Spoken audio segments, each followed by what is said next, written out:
Welcome to the Slop Farm. Enjoy the video. You start by preparing the device and PC so the wireless pairing will work. Enable developer options and toggle USB debugging.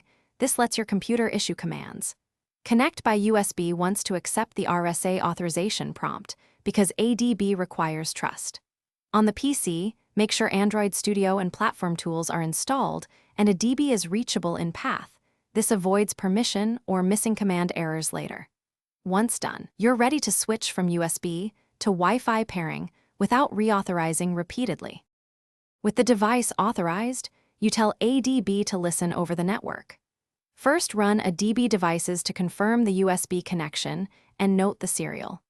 Then, run a DB TCPIP 5555.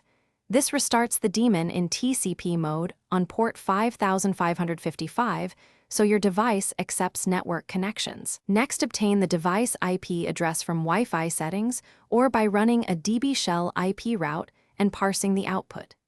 Make sure both PC and device are now connect over Wi-Fi by running a DB connect device IP 5555. You should see a connected message and then a network entry in a DB devices. Once connected, unplug USB and deploy apps as usual from Android Studio. Studio detects the network device like any USB device.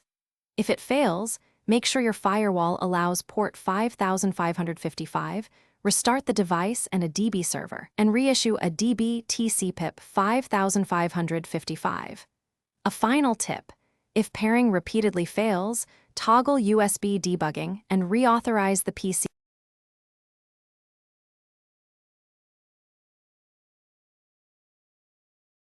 Thanks for watching. Consider subscribing if we helped you today.